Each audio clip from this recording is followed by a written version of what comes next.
David, thank you for being on the Generation Latino podcast. I want to thank you so much. It means a lot. I've been a fan of yours since you were on Idol, so thank you.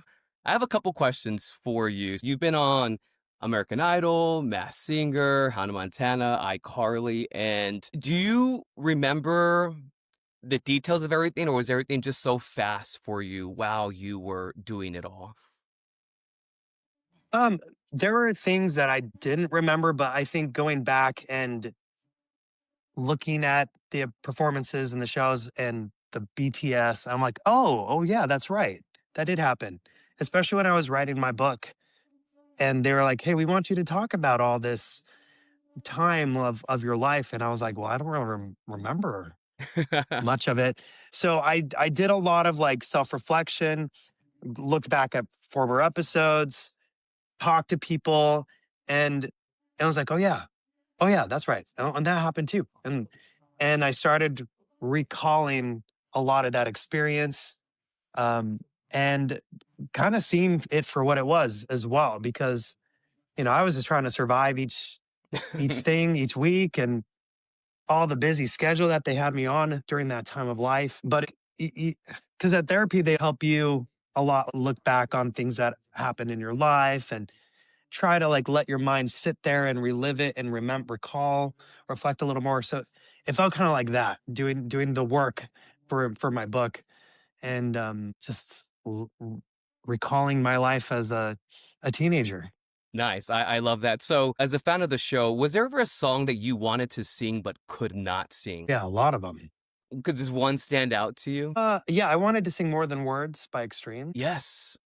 Yeah, Mhm. Frankie J, I think, did a remix of that, if I'm not mistaken. Oh yeah, you're right. He did.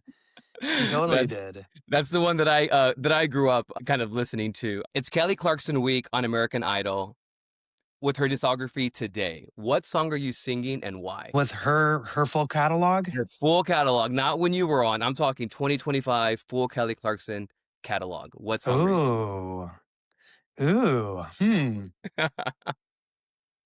What would I do? I think.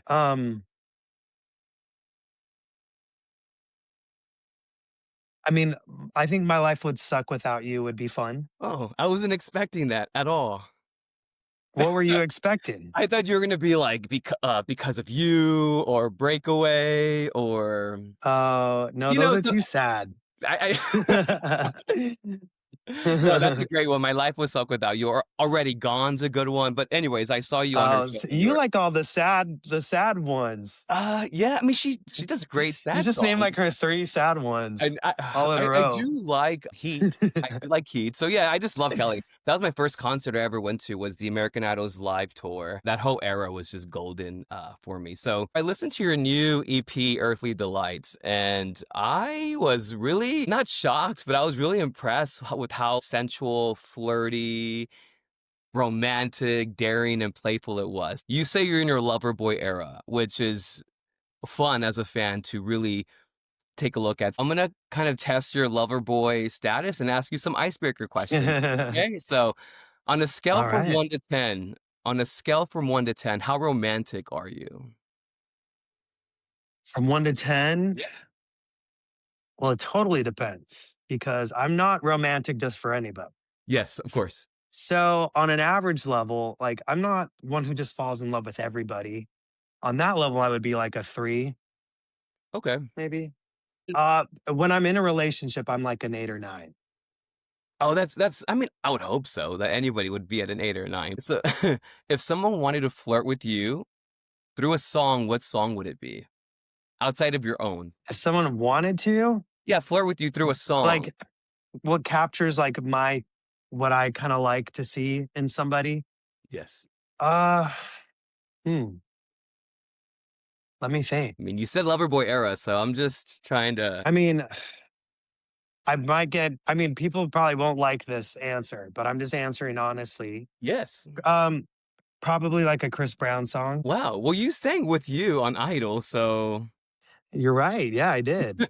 so yeah, so that's a good song actually. That's I a mean, really there's so many of his songs. Like they just play one after another Chris Brown songs, and they all I'm like, I don't like it's confident, but he also wants to treat the person well is a lot of the lyrics, and Yeah, it's I very like true. that combo. Was that your song choice on Idol? Just curious. I talk about that in my book Okay. actually, about that very moment, and I remember it watching it um, live, and I was like, "Okay, this is different, I like this." Yeah, okay. it was different. Yeah. Yeah. So staying in Yeah. the love. Uh, as I mentioned, there are a lot of songs I wanted to sing that I didn't get to. So Chris Brown, like Holy Blindfold, I love that song, but I also love Thames, and she has a song called Love Me Jeje. I feel like that's how I feel when I'm in love. Oh, I love that. Okay. Yeah, we're gonna talk about your Love Me songs. Jeje. I have some questions about some of those songs. Okay. And so with a couple more questions on this Loverboy era. What's your secret weapon when you're trying to impress someone? My secret weapon? Yeah, like is it your charisma? Is it I I think I do get pretty charming when I'm trying to woo somebody. I do. I feel like I have a fun, flirty playfulness. A playful flirtiness, I meant to say, yeah. that I feel like I like to lighten things up a little bit, but also kind of like make my shoot my arrow in. Yeah, okay. Yeah, All right. If someone caught your eye, what would be the one reason why they caught your eye? probably because they were cute and had nice eyes. Yeah, that's a that's a good one. Are you an eyes person too? If someone made you blush, what would they have to say or do? I feel like I'm filling out a dating profile here. Well, okay, the reason I say this is because you say lover boy, and lover boy Yeah, is you're that. right. Lover boy is being confident with dating and confident and just being yourself and sensually yourself. And again, after hearing your album, I was like, okay, somebody had to have done all this, right? I mean, What was your question again? I forgot what it was. if someone made you blush, what would they have to do or say to have made you blush? Oh, Yeah. okay. I mean, I feel like Latinos are the best at doing this. There was like a blind date thing I did on TikTok. Oh, Um, and that was a perfect example. This guy was just like talking me up. And when they're very flirty with their words and like a very complimentive and say, like, oh, you like the way that's Latino sweet talk, they'll be that's like, "Where have you been all my life?" Like those when I saw you walk in, I was just like that kind of stuff. yeah. I am such a sucker for when That's they're good just though. like, "Oh, and when your eyes shone like this, I just." No, I'm not good at it. It's like, I but think you are. I think you're selling yourself short. no, I have my playful flirtiness. Yeah. So I like to like tease a little bit or like kind of like a lighten up the mood, but it's definitely flirty. But when someone is just like directly saying like that, like something like that with your smile, like my day is a whole lot better, all that kind of shit. But it's got to be real. It's got to be. Well, They genuine. can't just like pull it out and say, "Oh, let me throw one of my lines at him." That I always say to everybody. It's got to feel like it's got to feel authentic. Like I made you feel something, and you said, and it made you say that. Then it's gonna make me. Okay. All right. So we're done with this questionnaire. I just wanted to know again. I listened to the EP Oh no, and it's fun. I enjoy this. I am in my lover boy era, so this is well, you fun. said it. I've heard many interviews. I was like, you know what? I'm gonna put him to the test. I'm gonna put him to the test and see. So okay, you passed the test, David. Okay, so I listened to Earthly Delights and loved it. It took me by surprise how honest it was, how raw it was. What was your favorite song to record on Earthly Delights? My favorite song. Yeah, just that you had fun with. Oh, I would say Creme Brulee was so fun to record. It was very fun. Getting in touch with the Spanish as well, with my Latin side and the playful, flirty side, Hmm. feeling a little sexier. It Yeah, was very, very fresh. It felt new, different, and fun. And, another one that was really fun for me to record was Can I Call You? that's a beautiful Because it song. felt more of like, thank you so much. I feel like that is very reflective of how I am in my lover boy phase, in my flirtiness, in my approach. And it feels grounded. It feels like myself. It doesn't feel like it's trying too hard, but it feels right, feels easy. And I feel like those two songs really capture well my lover boy era in my eyes. Yes, I would agree. It's a quick listen too, so I'm like, "Wait, that's it? We're done here?" Like, I Right. kind of wanted more of the storyline to progress. How liberating was it for you to just sing about your love life, about your sexuality? Again, you go from the American Idol train and just go and just living for everyone else, but how was it for you to just go in the studio, sing what you wanted to, write about your love life? How liberating was that? It felt experimental to Mm, me because I'm like, these are feelings I've never touched. I never dared touch with a 30-foot pole. And here I am now just dwelling in them, living it, describing it, like letting myself sit into it more, get comfy and relax. yeah. And yeah, it was very liberating and it was freeing and it was really empowering to do, to let yourself feel feelings that you always were afraid to feel before and Mm, felt shame to feel. Like, oh, I don't, like, you never gave yourself permission. You didn't, and you felt like you didn't have permission to feel that. mm, So to say, you know what, whether I have permission or not, it doesn't, who gives a damn what anyone else says? And just feel it, let yourself be and be human. And it was just like, wow, this feels wonderful. It felt great. you see that whole shift completely when you're interviewing and you're talking, you're performing. When you perform your old songs now, do you perform them differently now that you're able to just express yourself and be who you want to be? Yeah. I say I feel like I make a lot more eye contact with my audience Mm, now. yeah. Before, I mean, it's still like someone getting used to, but like I felt like I was just reciting songs, and now I feel like I can live. I've lived those experiences I'm singing about now, so I feel more connected, and it feels more lived in Hmm. the songs, even though they're my own songs that I'm Yeah. singing. So it's refreshing. It feels like a whole new take on performing.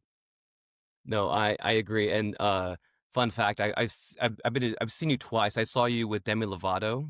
That was Oh my god, man, it the and Demi it's days, the yeah. Demi Days, and it's interesting because, you sang Selena on both those times that I saw you. You sang, Como la Flor, and, such a beautiful rendition. I'm Latino myself, so Selena's a huge Well, part of our culture.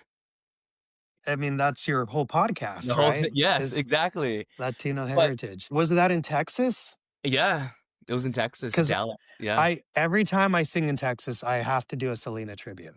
I literally just got back from Vegas. I went to go see Alanis Morissette, and it was such Oh, man, she was at Caesar's Palace at the Coliseum, and it was such really? yeah, she had a Wow. month-long residency there. Alanis did? Yes, she did. I just Oh, flew and I back didn't last know. minute. Oh, Yeah, damn. I must have been dude, on I was, my like, tour. crying. I mean, her music is just so, uh, autobiographical. Alright, so Earthly Delights. Were you strategic on the placement of the songs? And I ask that because I'm listening to the original version and it's like, okay, I'm falling in love, beautiful, and then you go to Fade to Black. What happened here? So was that strategic? No, I'm serious. Like I was like, what happened here? Like I was like, oh my God, I'm feeling it all in my feels and I'm hearing it. And then I go to Fade to Black. I guess best example is that is like the you ought to know of the Alanis for me when I listen to you. So was that strategic? I'm more modest, you ought to know. No, Alanis was like, are you thinking of me? And anyways, so yeah, were you strategic and was um, I mean, I feel like I'm a bit impulsive. So, mm, I wanted the songs. Actually, Faded Black, I didn't even write until Earthly Delights was already done. So it was an afterthought. such a powerful song. Thank you. It's very fun to sing live. I sang it on tour as well. And it's nice to have attitude. It's something I didn't really show before. Yeah. I felt like I had to always be composed and a good Mormon boy. It's like, don't show too much anger or sass. It's not in line with the spirit. And I was like, well, you know what? I'm going to show some sass now. Yeah. It was another Spanglish song I got to do as well. Mhm. So I Yeah. wanted to keep the Spanglish vibe going. And I heard the Spanish song of Creme Brulee. By the way, Dulce Amor, beautiful, beautiful song. I thank mean, you. I was sharing it to my friends, like, dude, you gotta hear this. You gotta hear this song. You gotta hear this song. Oh, It's so well not it's just the lyrics are so well done and the music behind it. And again, I'm going from that, and then you go to Fade to Black. I was like, wait, what happened here? Like who fucked with David? You know, Mm, who messed with him because it was such a beautiful. But Fade to mm. Black was a good song. But what inspired the bilingual? Because now, there's just, I heard you in an interview talking about Crush and how there was this, you got a Spanish version, but they were like kind of hesitant to put it out. And now there's just like, I mean, Bad Bunny's doing the Super Bowl. There's this huge wave of Latino culture and music. So you're like, hey, I was telling y'all, to do it. So Yeah, what was the inspiration for doing Creme Brulee in Spanish? It's a beautiful version too. thank you. For me, I was like, well, I wrote it in Spanglish already. Why not just give a full Spanish version? It opened up a connection to more Spanish speaking fans. Yes. And I had a lot more listeners from Mexico with creme brulee. And so I was like, you know what? I should give, I wanted to get in touch with this anyway. I had already worked on a translation for creme brulee entirely in Spanish. So I was like, well, why not just release it? And I had already started on that with Can I Call You as well. I had some ideas of a Spanish version of it. So I just wanted to finish the idea, finish the thought. And so I did. And I really love I love Can I Call You Spanish version, Puedo Llamarte. Hmm. It just feels I think it just goes even more into that sultriness of what the song has, but so that sweet, wholesome sexiness that was intended for the song. So Spanish, I feel more connected with the sensual side of myself. I feel like it's just more part of the language Yeah, as well as absolutely. the culture and the Yeah. expression. So I'm trying to give myself more room for that. And, so what better time than in my Loverboy era to explore Yeah. more of my Latin Hey, side? why not? I'm telling you, it's a good Loverboy era. To be honest, I'm like, it's a good one. So Thank when you. you growing up, did you listen to a lot of Spanish music? I didn't listen to a ton, but it was still, I would say the amount, like the variety of songs was not a lot, but Mhm. the consistency was definitely there. My Yeah. mom had her favorites. Even with English music, I didn't know very much until I was like 12 or 13 and VH1 and MTV were a thing that I was being introduced to. Because up until that point, it was my dad's jazz music and 70s bands like Kansas and I guess 80s too with Rush. And my mom would listen to Celine Dion, Whitney Houston, and those were her two like American artists, Shania Twain. Yeah. So, Those are so great I should say artists. the three. And we'd listen to Riverdance on PBS.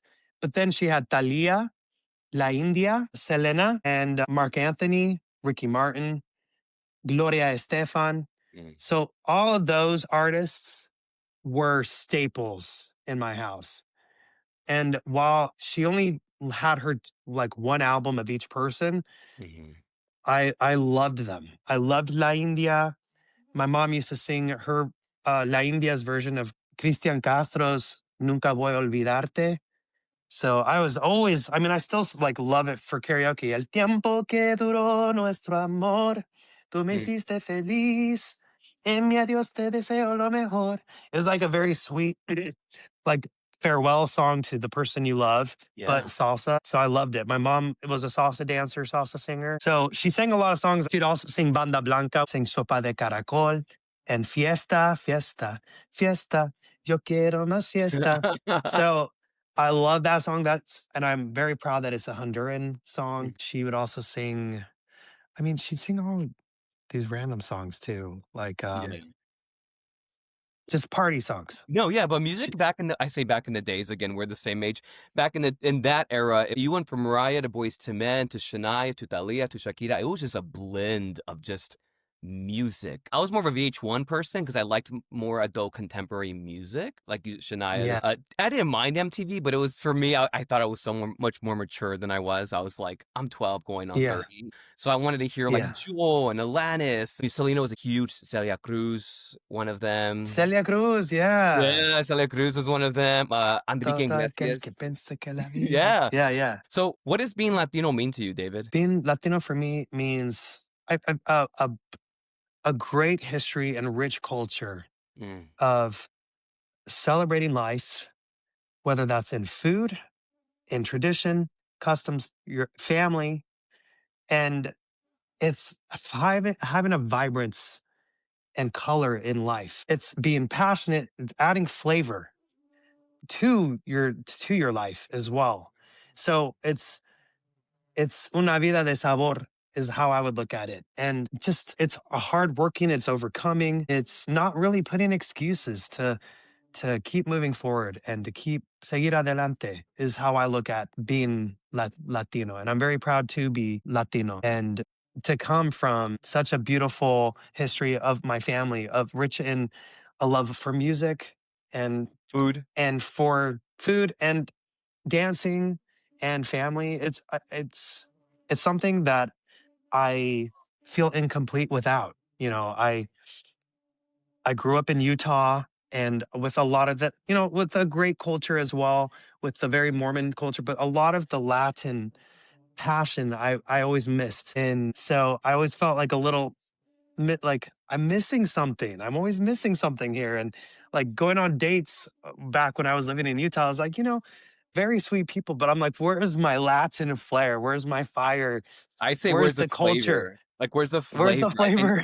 I need like no, I'm Hmm. serious, like and I was having a conversation with my friend yesterday, and she's like, "You know, what are you looking for, Paul?" I said, "I need flavor. I don't want, like, Uh-huh. basic vanilla," and I don't mean that disrespectfully, but I need flavor. I said, "You know?" And they're like, "Well, good luck." Yeah. I'm like, I don't know about good luck, but I mean" Ese sabor latino. Yeah, exactly. So and I'm not gonna settle either. So I think that's interesting that that you say that. So how do we keep our culture alive, do you think? I'm not gonna get political, but it's 2025. How do we keep our Latino culture alive?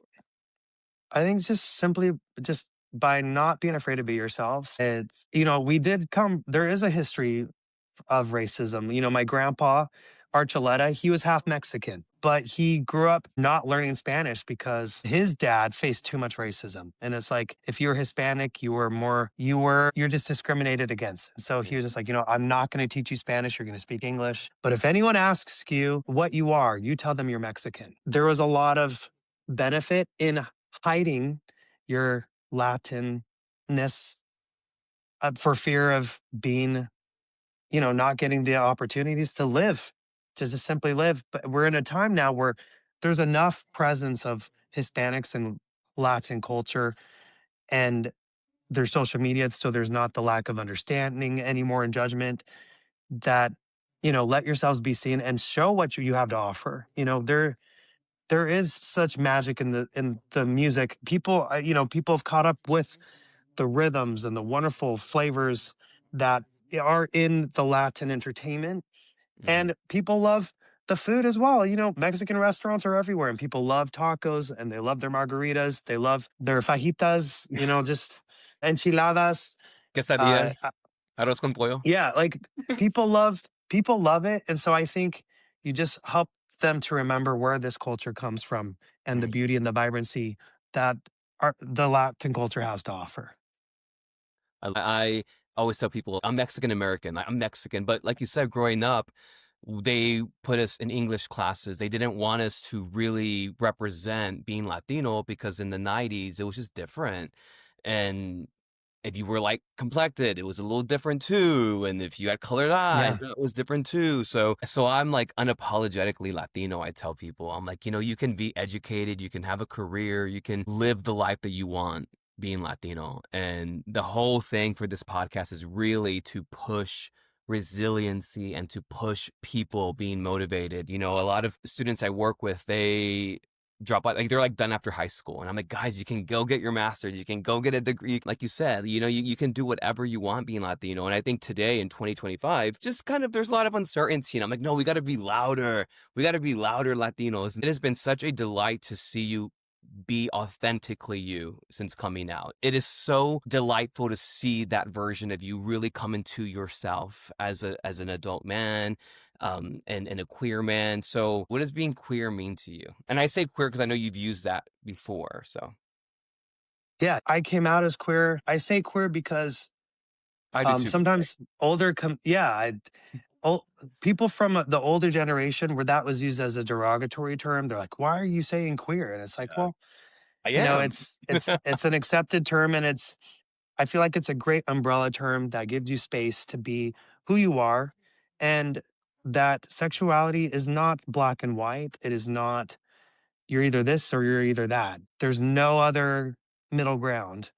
I think sexuality can be, it can be a spectrum, it can be a range, it can be fluid. I like that I can appreciate not just whoever I'm attracted to and whoever I fall in love with, but also just being able to have the space that is not always welcomed in normal like your stereotypical heterosexual society of embracing both your masculine and your feminine qualities. And I like to be able to embrace both now. Like if you come out, it's like, okay, now I can be and more in touch with my feminine side. Yeah. But then it's like, wait a second, but I also can appreciate that I have these masculine traits as well. And everyone has a mixture of them, a different balance. And I think that's something to keep in mind. Like everyone has a different level of whatever it is, like whether it's your genetics, your chemicals, your hormones, your mind, like everyone's a little different in how they experience things. Some people just have a lot more testosterone than others. Yeah. And some people have less, but it's like finding what is your balance and expressing that, living it, experimenting with it to figure out who you are better so that you can then communicate and connect with other people around you better and more clearly as well. Mhm. And I think being part of the LGBTQ plus community, the queer community, you have to dare to be yourself. It's not as easy to blend in. So you have to be willing to take more risks and you have to be more unapologetically yourself and more just upfront and straightforward so that people don't question or wonder or assume things that aren't true. You have to be more direct and you have to be more bold. And I think it's been a really great exercise just to simply be and be myself and challenge what that means to other people. It's helped me become more confident and more, more sure of myself. And I'm still figuring myself out, Yeah. but it's been a very beautiful process. That was nicely said, by the way. But you can see it though, as someone just watching from the outside, the confidence that you have when you're being interviewed and talked about. You don't got to like shy away from any topic anymore. And you mentioned being queer, and something that really stuck to me that you said was people are like, you got to be either feminine or masculine. I'm like, you can be both. You can be a gay man and be feminine and masculine. You can appreciate both those traits. But people have a hard time with being like, you're either mask or femme, and that's it. Like it's just they stick to these two ways of categorizing gay men. And I'm like, guys, we got to stop doing that. It's just People in general, I think it's gay men. It's also gay women. It's it's straight men and straight women as well. I feel like you can be a straight man who's only attracted to women and still value your feminine qualities that you have as well as your masculine. And I feel people try to push you one way or the other. You can't. No, like I don't understand that. I mean, I get that it is a thing. I just don't understand why it's such a thing. Everyone has a masculine and feminine sides to themselves, and y- it should be celebrated. You shouldn't have to hide any aspect of yourself. I think queer people do have more freedom to express because they had to come out of hiding. yeah. And whereas other people feel like they still have to Yeah. hide things about themselves to fit into society. And I'm just like, oh, I I, know. that's one thing I, I'm thankful that I can be an out queer person because Yeah. it's not easy to get there. And it does take work.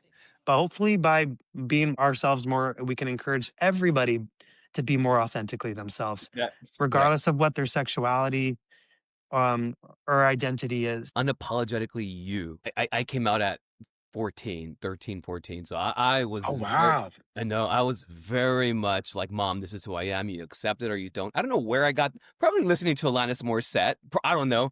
Or I was just very much like, Mom, this is who I am. You accept it or you don't. And I don't know where that came from, but it allowed me, and like you say, you live life differently. You present yourself differently as you are unapologetically you. Like you accept it or you don't. You can like me being a queer Latino or you can keep moving on.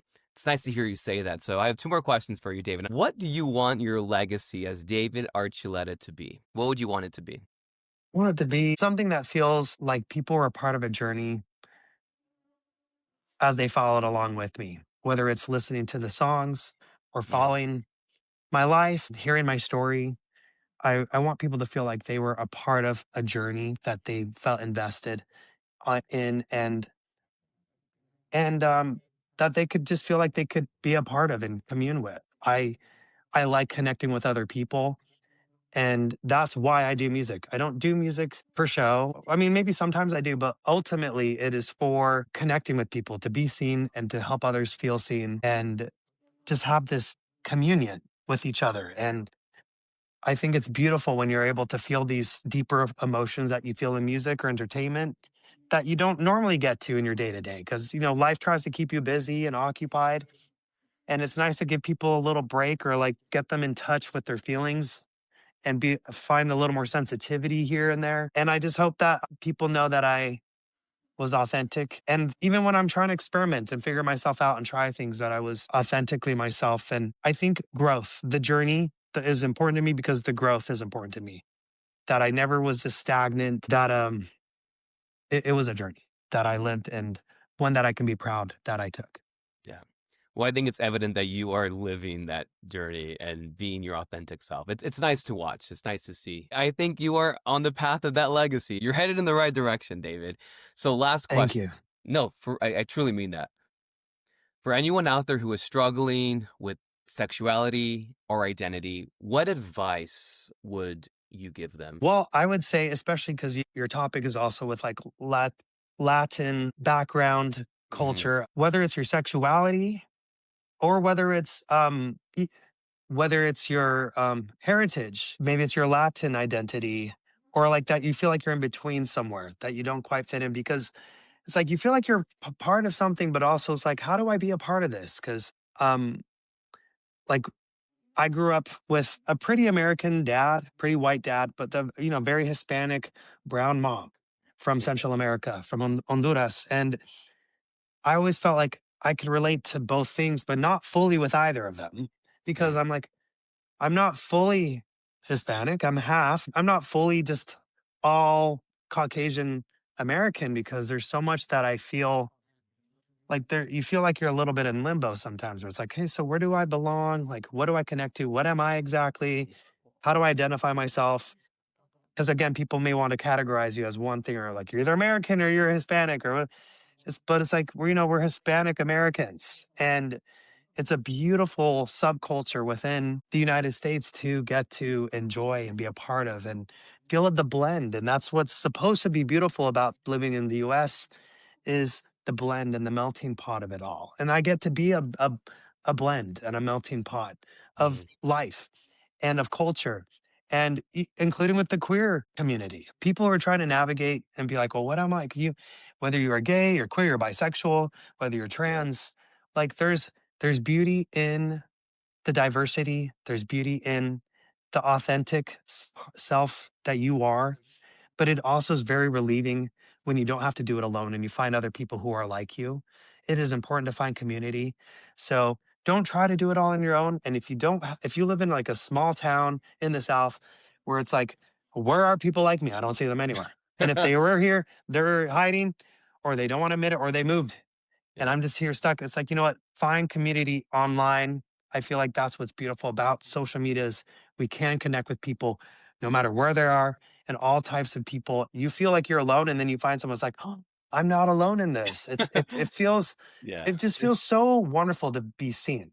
yeah. And so I would just encourage you to continue finding community, building community, um, it's sometimes you do have to build community from somewhere else than where you started, and that's okay.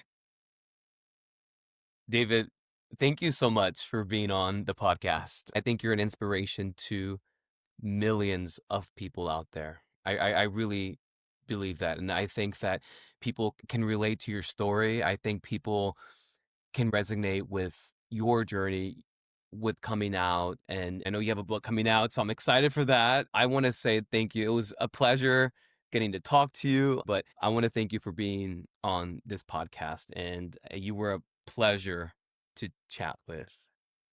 Thank you, Paul. A pleasure to talk to you as well. Thanks for having me. Yeah, I got to see you when you come to Texas. I don't know. I know you're doing a Christmas I tour, right? know.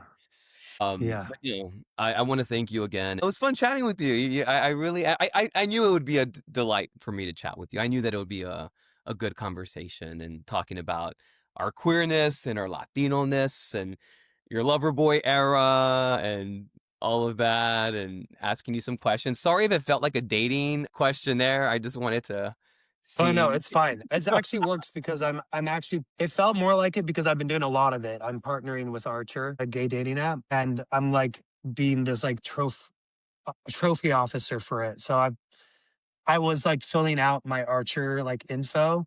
And so Oh, like your questions like this reminds me of a dating profile because I literally was doing it yesterday. my So bad. I'm sorry. yeah. No, there's nothing bad about it. I'm all for it. So it's all Yeah.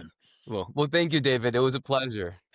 Likewise, you have a great rest of your day, Paul. You too. Bye, David. Bye. Take care.